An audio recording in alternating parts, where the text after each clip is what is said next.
오늘 본문 말씀 가지고 대접재앙의 목적이라는 제목으로 함께 은혜를 나누겠습니다. 지금 16장 말씀을 계속해서 살펴보고 있는데 지난주에는 15절 중심으로 말씀을 드렸어요. 예수님께서 누구처럼 오신다고요? 도둑같이 오신다. 그 말은 무슨 뜻이에요? 갑자기 오신다. 생각하지 못한 때에 갑자기 오신다. 죄송한데 자꾸 우리 민권사님 오늘 보니까 꼭 예배 끝나고 오징어 게임을 해야 될 것 같은.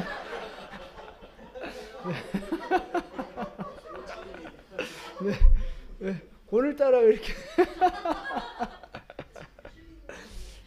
권사님, 저랑 게임 한 판 하시겠습니까? 그래서 예수님께서 갑자기 오신다. 갑자기 오신다고, 도둑같이 오신다고 말씀하신 이유가 뭐예요? 그 저희가 그쵸, 준비하라 이 말이에요. 준비하지 않으면 우리가 거룩한 구원의 옷을 입고 있는데 그 옷을 뭐 할 수 있다? 빼앗길 수 있고 더럽혀질 수 있다. 그러니까 늘 깨어 있어야 한다 하는 말씀을 우리가 지난주에 드렸어요. 자, 지금 우리가 이 16장 전체 말씀이 어떤 상황 가운데 있는 거죠? 무슨 재앙 가운데 있는 거예요? 그죠? 7 대접 재앙 가운데 있는 건데 오늘 본문 말씀은 7번째 마지막 7번째 대접 재앙에 대한 말씀이에요. 그런데 다시 한번 복습할게요. 7가지의 재앙, 대접 재앙. 첫 번째 재앙은 대접을 어디에 쏟았어요? 땅에 쏟았죠. 자, 16장 2절로 가보세요. 2절. 자, 첫 번째 대접은 땅에 쏟았습니다. 그리고 두 번째 대접은요? 바다에 쏟았고요. 세 번째 대접은 강과 물 근원에. 자, 네 번째 대접은 해에 쏟았어요. 8절이었죠. 해에 쏟았고요. 다섯 번째 대접은 10절입니다. 짐승의 왕자에 쏟았어요. 여섯 번째 대접은 그렇죠. 큰 강 유브라데에 쏟았습니다. 그리고 오늘 7번째 대접은 어디에 쏟아요? 공중에 쏟습니다. 공중에. 이제 이거 나중에 또 말씀드리겠지만 공중 권세 잡은 자들, 그래서 악한 그 영들의 활동 영역들을 이제 심판하시는 거거든요. 7번째 대접을 쏟을 때 바벨론이 무너집니다.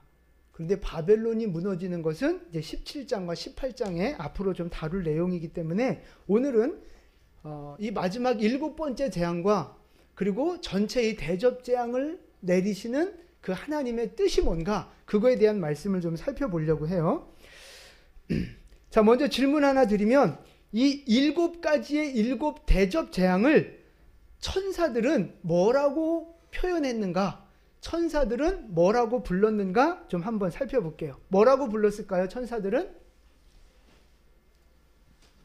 자, 15장 1절로 가보세요. 15장 1절. 15장 1절 같이 봉독합니다. 또 하늘에 크고 이상한 다른 이적을 보매 7 천사가 7 재앙을 가졌으니 곧 마지막 재앙이라 하나님의 진노가 이것으로 마치리로다. 아멘. 자, 이 대접 재앙을 뭐라고 불러요? 마지막 재앙이면서 이것으로 하나님의 진노가 맞춰진다, 마지막이다, 그런 말씀하고 계시고요. 자, 또 16장 1절로 가보세요. 같이 봉독합니다. 또 내가 들으니 성전에서 큰 음성이 나서 7 천사에게 말하되 너희는 가서 하나님의 진노의 7 대접을 땅에 쏟으라 하더라. 아멘. 자, 뭐라고 불러요? 진노의 7 대접이라고 지금 부르고 있어요.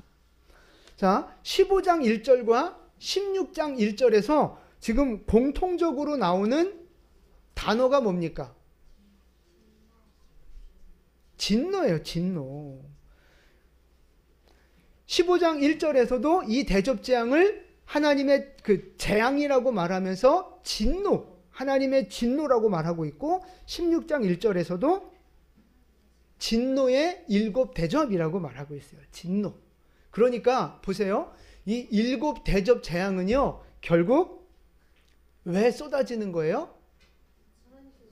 그렇죠. 하나님의 진노 때문에 쏟아지는 거예요. 하나님이 다시 말해서 뭐 하시는 거예요? 심판하시는 거예요. 화내시고 심판하시고, 뭐를 심판하시는 거예요? 죄죠, 죄. 죄에 대해서 심판하시는 거예요. 그래서 여러분, 7대접 재앙이 제일 먼저 누구에게 쏟아져요? 첫 번째 대접이 누구한테 쏟아져요? 땅에 쏟아집니다. 그때 누가 고통을 받아요? 네, 16장 2절을 보세요. 2절 같이 읽습니다.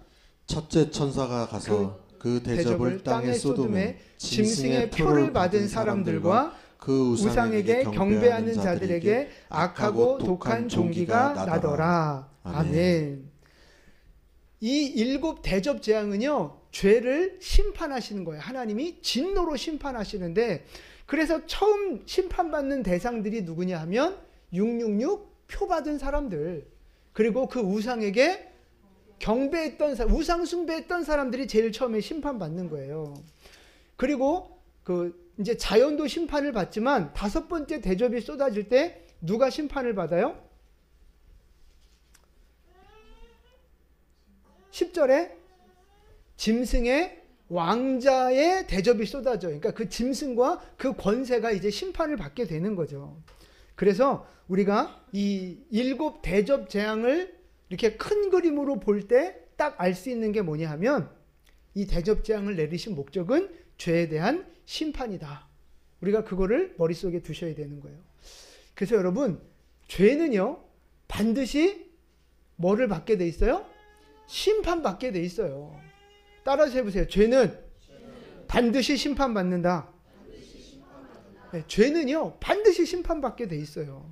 그게 하나님의 공의입니다. 공의. 여러분, 선한 일을 하고 순종을 하고 충성한 사람에게 뭐를 주는 게 마땅해요? 상을 주는 게 마땅하잖아요. 맞잖아요. 상을 받아봤어야 알지? 선을 행하고 열심히 노력하고 충성하고 순종한 자에게는 상을 주는 게 당연한 거고요. 그런 사람한테 상을 안 주면 그건 안 되는 거예요. 그죠? 공의롭지 않은 거예요. 마찬가지로 범죄하고 하나님을 대적하고 악을 행한 자에게는 심판하는 것이 당연한 거라고요. 악을 심판하지 않으면 그게 부조리하고 불합리한 세상인 거예요. 우리가 그 수요일 날 조직신학 공부하면서 배웠잖아요. 하나님의 공의는요, 선에 대해서 상 주시고 죄에 대해서 벌하시는 분이라고요. 그게 하나님의 공의예요. 여러분, 우리가 살아간 이 세상도 마찬가지잖아요. 내가 열심히 했을 때 뭔가 상급이 주어져야 그게 옳은 것이고, 나쁜 놈, 나쁜 짓, 죄를 지은 사람은 당연히 벌을 받고 감옥에 가고 벌금 내고, 이게 당연한 거잖아요. 우리는 그 상과 벌이 공평하게 이루어지는 걸 보고 무슨 세상이라고 불러요? 공평한 세상, 정의로운 세상, 살만한 세상이라고 부르는 거예요. 여러분, 그게 바로 하나님의 어떤 그 원리가 그렇다 이 말입니다. 그래서 여러분, 순종하는 자에게는 상이 있고요, 불충하는 자에게는 벌이 있습니다. 믿는 자에게는 상이 있고요, 믿지 않는 자에게는 벌이 있습니다. 그러니까 여러분 안에 혹여 지금 불충하는 부분이 있다면, 혹여 여러분이 지금 하나님 앞에 범죄하고 있는 부분이 있다면, 그것 때문에 여러분 심판받게 될 수 있어요. 그러니까 뭐 해야 돼요? 멈춰야 돼요. 그 죄를, 그 악을 여러분이 지금 당장 멈추셔야만 심판받지 않는다 이 말씀입니다. 여러분, 죄에 대해서는 반드시 하나님이 심판하십니다. 그냥 넘어가지 않아요. 나는 잊어먹을 수 있거든요. 내가 행한 죄를 나는 까먹을 수는 있지만 하나님이 그걸 잊진 않으신다고요.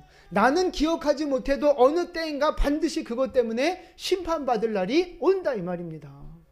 그래서 죄는요 반드시 멈추셔야 돼요. 이따 나오지만 또 회개하셔야 된다 이 말이에요.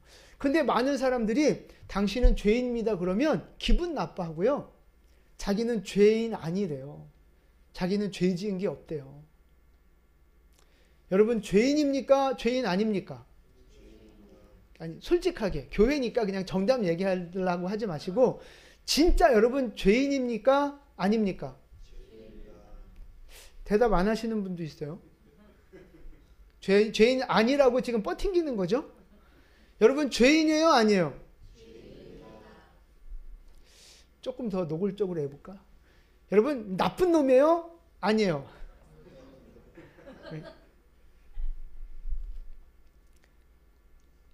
여러분 나쁜 놈이잖아요. 죄인이다 이 말이에요. 근데 사람들은 나는 죄인 아니다 뭐 이렇게 우기는 사람들이 있어요. 왜? 나는 뭐 누구 거 도둑질한 적도 없고 누구 때린 적도 없고 사기친 적도 없고 나는 그냥 착하게 살았다 열심히 살았다 나는 죄인 아니다 뭐 이렇게 착각하시는 분들이 계시는데 자 요한 1서 1장 10절 말씀 우리 하나님의 말씀 같이 봉독합니다. 만일 우리가 범죄하지 아니하였다 하면 하나님을 거짓말하는 이로 만드는 것이니 또한 그의 말씀이 우리 속에 있지 아니하리라. 아멘. 보세요. 나는 범죄하지 않았다. 나는 죄인이 아니다. 이렇게 말하면 하나님을 거짓말하는 사람, 하나님을 거짓말하는 분으로 만드는 거다. 이렇게 얘기하는 거예요. 왜 그러냐 하면 여러분 하나님은 우리를 보고 죄인이라고 말씀하셨고요. 그 죄의 문제를 용서해 주시기 위해서 독생자 예수를 이 땅에 보내셨잖아요. 하나님은 우리를 향해서 너는 죄인이야. 그 죄를 용서받아야 하고 죄로부터 구원받아야 돼. 이렇게 하나님은 말씀하시는데 나는 죄 지은 거 없는데요? 그러면 누구 말이 맞는 거예요? 내가 구라치는 거예요? 하나님이 구라치시는 거예요? 어려운 질문이 아니잖아요. 하나님이 나보고 죄인이야 그랬으니까 나는 죄인인 줄 알고 그걸 받아들여야 되는 거예요. 근데 나는 죄인 아니야 그러면 나를 죄인이라고 말씀하신 하나님을 거짓말하는 분으로 만드는 그런 죄를 짓게 된다 이 말씀입니다. 그러니까 여러분 죄인임을 인정하셔야 돼요. 다시 한번 여러분 가슴에 손을 얹으시고 고백해 보세요. 나는 죄인입니다. 다시 한번 나는 죄인입니다. 얼마큼 죄인이에요? 그냥 조금? 죽을 만큼 죄인인 거예요. 죽어 마땅한 죄인인 거예요. 별로 인정을 안 하시는 것 같아. 여러분 죽어 마땅한 죄인입니다.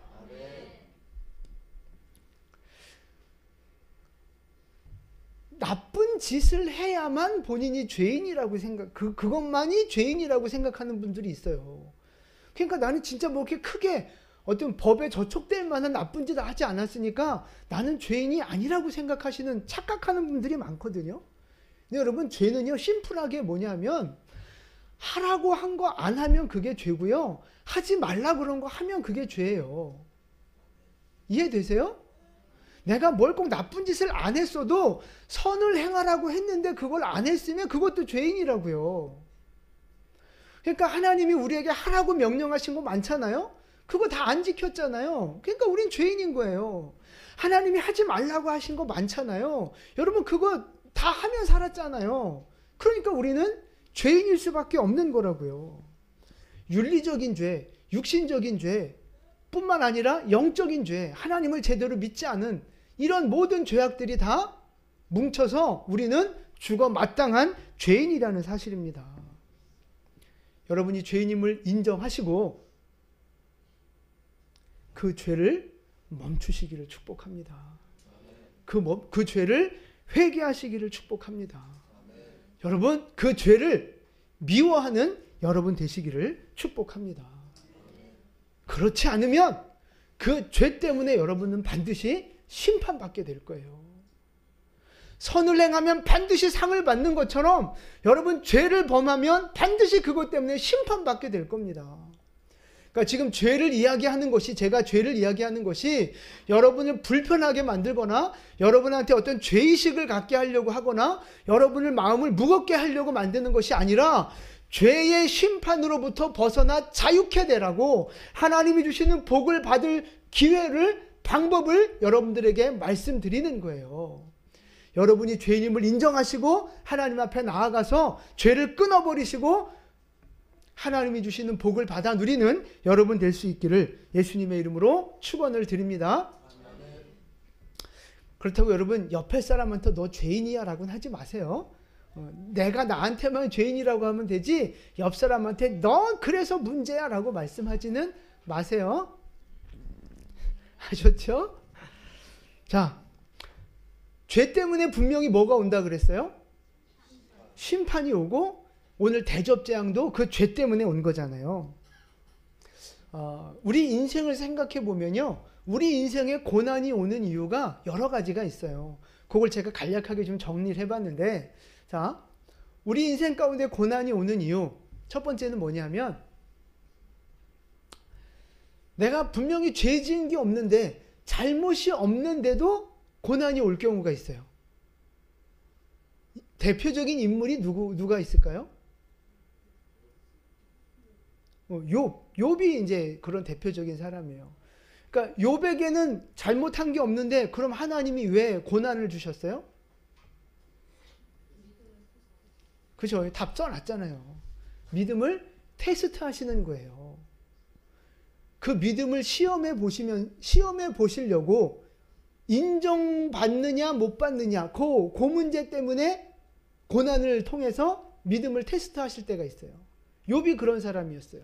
또 하나, 잘못을 안 했는데도 고난당하는 경우가 또 있어요. 누가 그랬어요? 예수님은 우리 여기서 거론하지 않기로 합시다. 당연히 예수님도 그랬지만 맞아요. 그 욥과 예수님도 마찬가지예요. 자, 그 다음에 훈련과 성장을 위해서 고난을 주실 때가 있어요. 잘못한 게 없는데도. 누가 그런 사람이에요? 모세도 그런 케이스고요. 또 다윗도 그런 케이스예요. 아주 대표적인 사람이죠. 크게 잘못한 게 없지만 왕으로 세워야 되기 때문에 목동 일 하던 사람을 왕으로 세우려면 훈련이 필요한 거예요. 교육이 필요한 거예요. 성장이 필요한 거라고요. 그래서 모세나 다윗이나 큰 그릇으로 쓰시기 위해서 그들에게 고난을 허락하실 때가 있었다 이 말입니다. 이것이 이제 대표적인 인물들이에요. 죄 짓지 않았음에도 불구하고 고난당하는 경우. 그 다음에 이제 두 번째가 뭐냐면 잘못 때문에 고난을 받는 경우가 있어요. 벌 받는 경우가 있어요. 누구 생각나세요? 또? 네? 그죠? 많이 생각나시는데 나는 생각 안 나세요? 이스라엘 백성들의 역사 자체가 이걸 보여주는 거예요, 사실은. 하나님 앞에 불순종하면 어떻게 하나님 앞에 심판을 받는지, 또 순종하면 어떻게 복을 받는지를 이스라엘 역사 전체가 그걸 보여주고 있다고요. 특별히 그 왕정 시대를 통해서 아주 선명하게 하나님의 상 주심과 벌 주심을 우리가 배울 수 있어요. 자, 그다음에 이제 세 번째가 있어요. 이거는 뭐냐면 죄의 문제하고는 약간 좀 별개인데 내가 관리를 제대로 못해서 당하는 고난이 있으면 스스로 자처하는 거죠. 예를 들면 돈 관리 못해서 재정에 문제가 생기고 건강 관리를 안 해서 건강에 문제가 생기고 시간 관리를 잘 못해서 인생에 여러 가지 좀 빵꾸가 나고 이런 일들이 생길 수 있다 이 말이에요. 이거는 관리 차원이에요. 어떤 죄라기보다는 관리 차원. 관리를 잘하지 못하면 또 문제가 생기는 거예요, 여러분. 여러분 인생에 재정의 문제가 왜 생깁니까? 왜 돈 때문에 힘들어해요? 그러니까 물론 여러 가지 이유가 있죠. 여러 가지 이유가 있지만 제가 생각할 때 가장 중요한 이유 중에 하나가 뭐냐면 관리할 줄 몰라서 그래요. 돈을 벌기는 버는데 그걸 어떻게 써야 되는지, 어떻게 관리해야 되는지 이 성경적인 재정 원칙을 모르기 때문에 그냥 쓰고 싶은 대로 그냥 막 쓰는 거예요. 그러다 보니까 재정에 문제가 생겨서 돈 때문에 맨날 돈 하면서 고생하는 거라고요. 물론 다른 이유도 있지만 가장 큰 이유 중에 하나가 관리입니다. 관리. 그 다음에 두 번째, 건강관리도 마찬가지예요. 왜 병들어요, 사람이?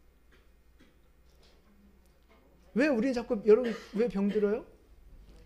물론 그 귀신 때문에 병을 걸리는 때도 있지만 또 많은 경우에 내가 건강관리하지 않아서 생기는 병들이 참 많아요. 먹는 거, 운동하는 거, 이런 식생활의 문제 때문에 우리 안에 병이 올 때가 너무 많습니다. 너무 많아. 그러니까 식생활만 바꾸고 또 내가 이렇게 적절한 운동을 하고 이런 삶의 패턴만 좀 바꿔도 우리의 삶 가운데 수많은 질병들이 떠나갈 거예요. 그걸 모른다고요, 사람들이. 뭐 이제 시간 관리도 마찬가지고, 하여튼 오늘 시간 관계상 여기까지만 말씀드리고요. 그래서 우리가 인생의 고난을 당하는 이유는 참 여러 가지가 있지만 그 중에서도 오늘은 이제 죄로 인한 고난, 죄 때문에 받는 재앙에 대해서만 조금 말씀을 드리려고 해요. 자, 그래서 오늘 대접재앙도 죄 때문에 왔다 그랬잖아요. 그러면 우리가 고난을 받는 시간에 고난이 죄 때문에 왔다면 고난 받는 시간에 우리는 뭐 해야 되는 거예요? 회개해야 되는 거예요. 죄의 문제를 점검하고 회개해야 된다 이 말입니다. 그런데 죄 때문에 대접재앙이 쏟아졌는데 이 대접재앙을 받는 사람들의 반응을 좀 한번 살펴볼게요. 9절 말씀 보세요. 9절 같이 봉독합니다. 사람들이 크게 태움에 태워진지라 이 재앙들을 행하는 권세를 가지신 하나님의 이름을 비방하며 또 회개하지 아니하고 주께 영광을 돌리지 아니하더라. 아멘. 죄 때문에 지금 심판받고 있는데 회개할 생각이 없어요. 오히려 하나님을 비방한다고요. 영광 돌리지 않고 있어요. 자, 그 다음에도 계속 볼게요. 11절입니다. 11절 같이 봉독합니다.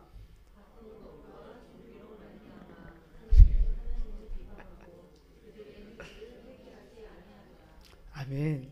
하나님을 비방하고 뭐 하지 않아요? 그들의 행위를 회개하지 않는다 이 말이에요. 21절도 볼게요. 21절입니다. 또 무게가 한 달란트나 되는 큰 우박이 하늘로부터 사람들에게 내리매 사람들이 그 우박의 재앙 때문에 하나님을 비방하니 그 재앙이 심히 크미러라. 아멘.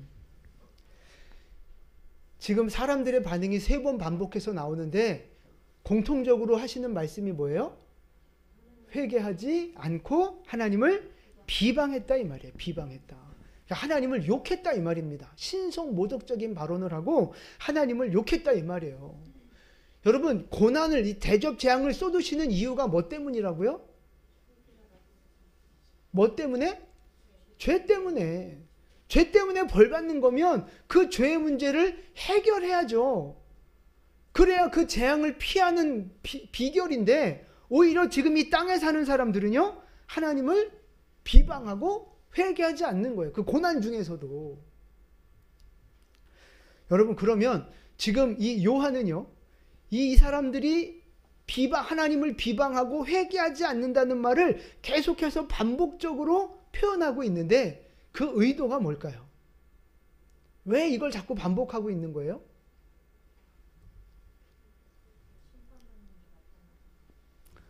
그렇죠. 고난 당할 때는 회개하는 것이 하나님의 뜻이라는 걸 지금 자꾸 강조하고 있는 거예요. 고난 받을 때는 회개해야 되는데 회개하지 않더라. 지금 그 얘기예요. 고난이 오면 먼저 내 죄를 점검하고 내 죄를 돌아보면서 회개하고 나 자신을 올바르게 고쳐 나가는 거, 그게 바로 하나님의 뜻이라는 겁니다. 근데 많은 사람들이 그렇게 하지 않는다는 거예요. 고난당할 때 회개하지 않고 오히려 하나님을 비방하는 모습을 보여주고 있는 거죠. 근데 여러분, 우리의 모습은 어떠냐 하는 거예요. 나의 모습은. 나는 고난 받을 때 하나님 앞에 물론 이제 다른 것 때문에 고난이 오기도 하지만 죄 때문에 내가 받는 고난이 있다면 그 고난이 올 때 여러분 어떻게 반응하시느냐 하는 거예요. 여러분은 내 죄를 돌아보고 죄가 생각나면 깨달아지면 그 죄를 주님 앞에 회개하면서 거룩하게 살려고 그런 믿음의 반응을 보이십니까? 아니면 왜 나한테 이런 고난을 주십니까? 왜 나만 이렇게 힘들게 하십니까? 왜 나만 미워하십니까? 그렇게 하나님을 향해서 비방하고 원망하는 불신앙의 반응을 보이고 계십니까? 여러분은 고난 앞에서 어떤 반응을 보이고 있느냐 하는 거예요. 여러분, 우리가 아이들을 훈육할 때를 한번 생각해 보세요. 분명히 잘못을 했으니까 이제 부모가, 어른들이 야단을 치잖아요. 근데 야단을 치다 보면 애들은 꼭 두 가지로 나뉘어져요. 어떤 애들은 그냥 눈만 크게 뜨고 있는 새끼가 그러면 벌써 잘못했습니다. 잘못했습니다. 이러면서 먼저 이렇게 싹싹 비는 놈이 있어요. 그러면 걔는 때리려고 해도 못 때려요. 그러면 그냥 심판이 끝나고 바로 용서해 주는 거죠. 근데 또 한 놈은 내가 뭘 잘못했는데 눈 동그랗게 뜨고 대드는 놈들이 있잖아요. 나만 잘못했냐고, 제가 먼저 잘못했다고 이러면서 아주 눈 동그랗게 뜨고 대드는 놈들이 있어요. 그런 놈들은 어떻게 해요, 여러분?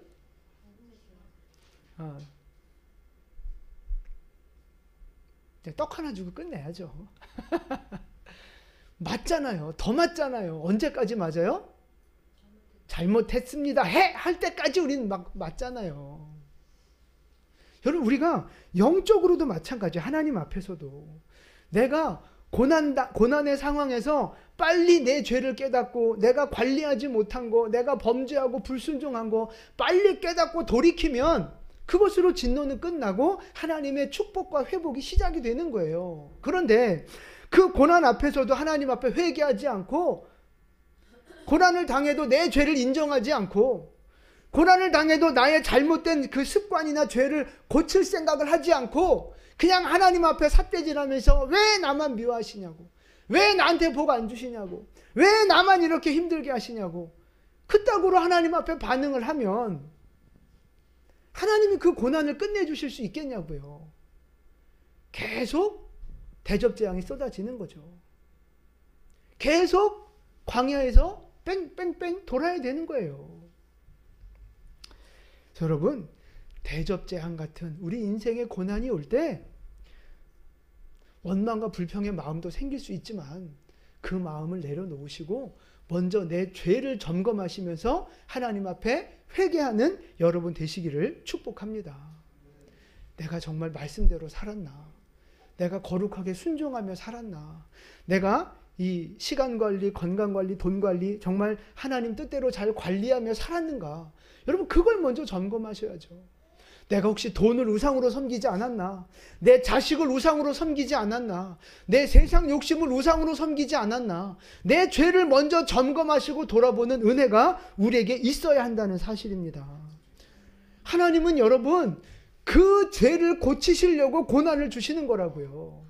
그 우상 숭배를 깨트리시려고 지금 고난을 주신 거라니까요. 하나님께서 우리에게 고난 주실 때는요, 그 문제를 깨트리시기 위해서 고난 주시는 거예요. 애굽에서 출애굽할 때 하나님께서 10가지 재앙을 모세를 통해서 주셨잖아요. 10가지 재앙. 그 10가지 재앙들이 다 뭔 줄 아세요?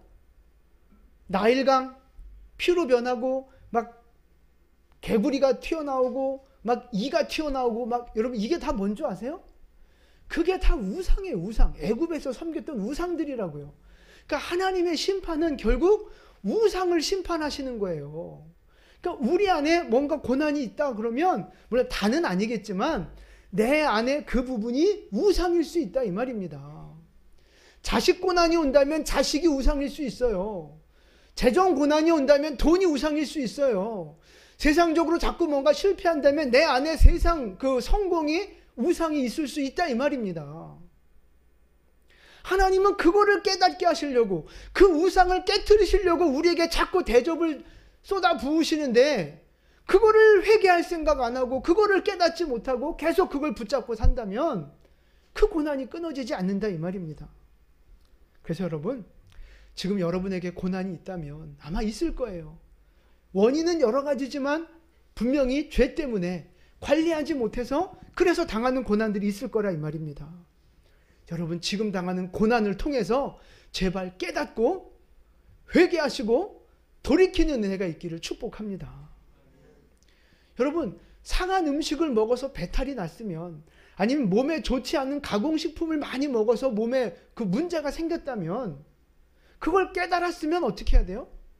그런 걸 끊어내야죠. 가공식품 끊어내야죠.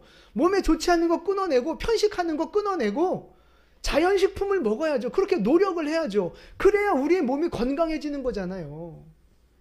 육체도 그런데 영적인 원리도 마찬가지라 이 말입니다. 그래서 여러분, 변하셔야 돼요. 할렐루야. 죄를 끊어내시고 죄를 미워하시고 죄를 멀리하시는 변화가 여러분에게 있어야 할 줄로 믿습니다. 아멘, 아멘 하고 말로만 하고 그냥 퉁치지 마시고 진짜 여러분 변화가 있어야 된다니까요. 변화가.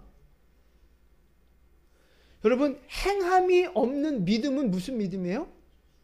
죽은 믿음이잖아요. 회개도 마찬가지예요.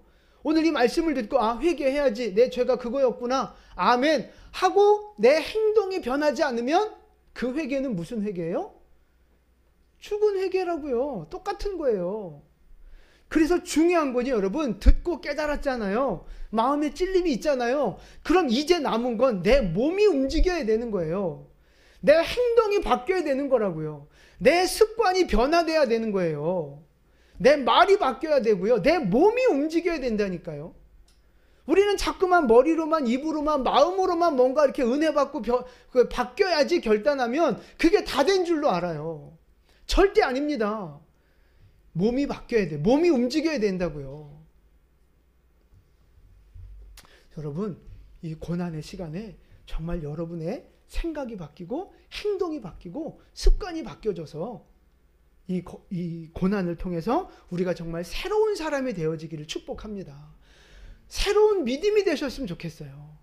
새로운 믿음도 되시고 새로운 생활 습관도 만들어지셔서 정말 하나님 앞에 영육이 거룩하게 보존되어지는 그런 거룩한 성도 되시기를 예수님의 이름으로 축원을 드립니다.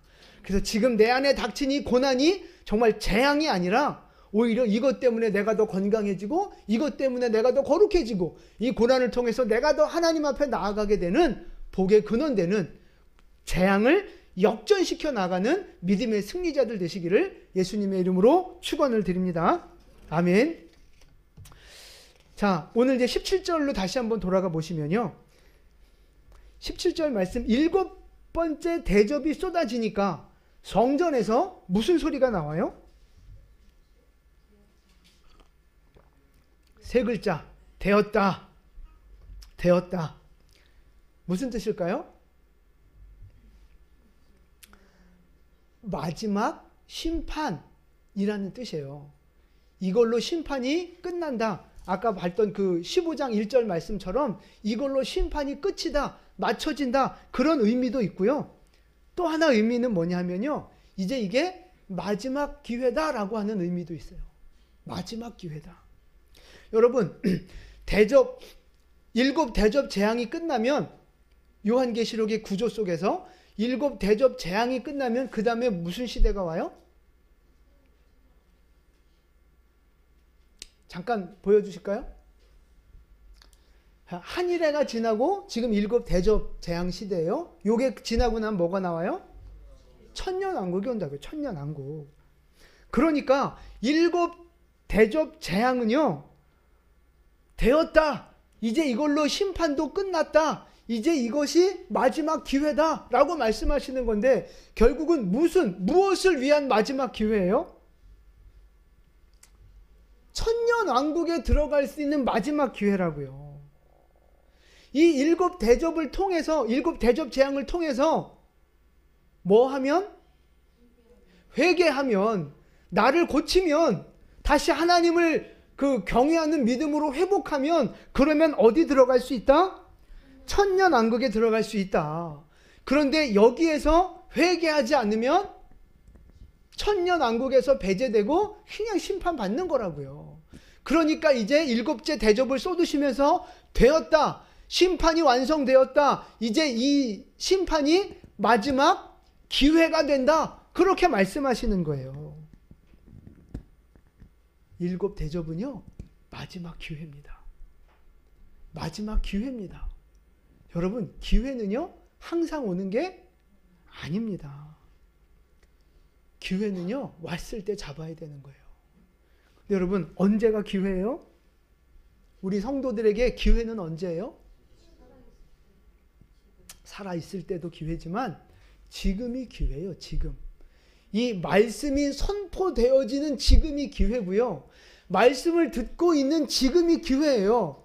하나님의 말씀이 내 안에 찔림이 되고 깨달아질 때, 아하, 그렇구나 라고 깨달아지는 그 순간이 바로 축복받을 기회인 줄 믿으시기를 바랍니다. 할렐루야. 여러분, 오늘 이 기회를 잡으셔야 돼요. 여러분, 오늘 이 회개의 말씀이 선포되어지고 우리의 죄를 깨닫게 하고 찌르는 이 말씀이 선포되어지고 들려지는 지금 이 시간이 여러분에게 기회입니다. 어쩌면 누군가에게는 이 회개의 메시지가 오늘이 마지막일 수도 있어요. 물론 그러면 안 되겠지만 누군가에게는 이것이 마지막 기회가 될 수도 있다니까요. 여러분, 다음 주에도 와서 설교 들을 수 있다는 100% 확신 보장 받은 거 있어요? 없어요. 저도 마찬가지고. 근데 뭐 그럴 것 같진 않지만 여러분, 그래서 기회는요, 왔을 때, 하나님이 주실 때 잡아야 되는 거예요.